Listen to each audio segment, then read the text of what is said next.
ईश्वर के धन्य नाम की महिमा हो। प्रभात मनन के सत्र 2744 में आप सभी का बड़े प्रेम के साथ स्वागत करता हूं। आइए आज के मनन के लिए हम पढ़ते हैं प्रकाशित वाक्य अध्याय 2 पद 17। जिसके कान हो वह सुन ले कि आत्मा कलीसियाओं से क्या कहता है। जो जय पाए उसको मैं गुप्त मन्ना में से दूंगा और उसे एक श्वेत पत्थर भी दूंगा और उस पत्थर पर एक नाम लिखा हुआ होगा जिसे उसके पाने वाले के सिवाय और कोई न जानेगा। मैं इस बात को आपको पूर्व में बताया था कि पेरगमुन की कलीसिया एक स्थानीय कलीसिया होती हुई भी यह सम्राट कॉन्स्टेंटाइन के समय की कलीसिया का एक प्रतीक के रूप में भी हम देख सकते हैं इसे। उस समय कलीसिया रोम के पैगन धर्म के रीति रिवाजों के साथ मिलने जुलने लगी। वर्तमान ईसाई धर्म में देखने वाले मूर्ति पूजा, मृतक संतोष से प्रार्थना, मरियम से प्रार्थना, मरियम को मध्यस्थ समझना, यीशु मसीह के जन्मदिन के नाम में रोमी देवता के जन्मदिन को मनाना आदि आदि अनेकों वचन विरोधी गतिविधियां इसी जमाने में मसीहत में प्रवेश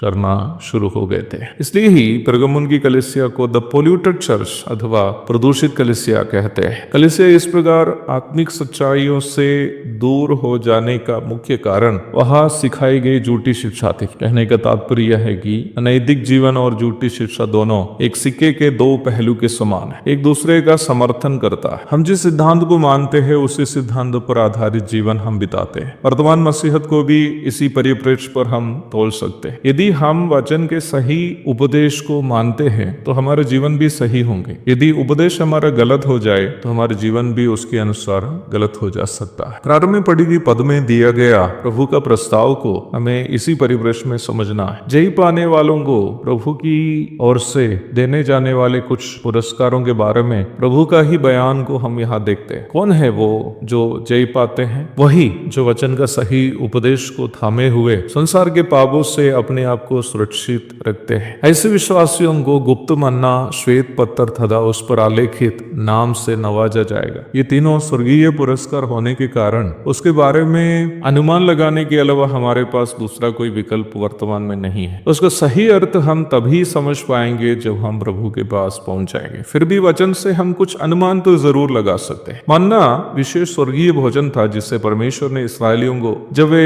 मिस्र से कनान की और मरुभूमि से यात्रा कर रहे थे खाने के लिए उपलब्ध कराया। नया नियम में हमारे प्रभु यीशु मसीह उसे अपना एक छाया के रूप में समझाए हुए है। यूहन्ना अध्याय 6 की 48 से 51 तक पढ़िएगा। वचन का सही उपदेश अथवा मूल उपदेश स्वयं प्रभु यीशु मसीह यूहन्ना 5:39 उपदेश को मानते हुए अर्थात उपदेश को जीवन में लागू करते हुए जीने का सरल अर्थ यीशु मसीह को अपने जीवन में उतारते हुए जीना है। ये केवल उन लोगों से ही संभव है जो प्रभु के साथ एक व्यक्तिगत संबंध में जीते हैं। अर्थात जय पाने वाले वही है जो यीशु मसीह के साथ एक व्यक्तिगत संबंध में जीने के कारण संसार के पापों से अलग होकर संसार में प्रभु के लिए जीवन बिताते हैं। यूसुफ और दानियल ऐसे दो शख्स थे जिन्हें पाप करने के लिए अवसर मिलने के बावजूद भी प्रभु से अपना प्रेम के कारण दुख उठाकर भी पवित्र जीवन बिताए। दोनों के जीवन के दूसरे पहलू वे लोग संसार के महान सम्राटों के बगल में विशेष पदवियों में विराजते हुए हम देखते हैं। मेरी कल्पना यह है कि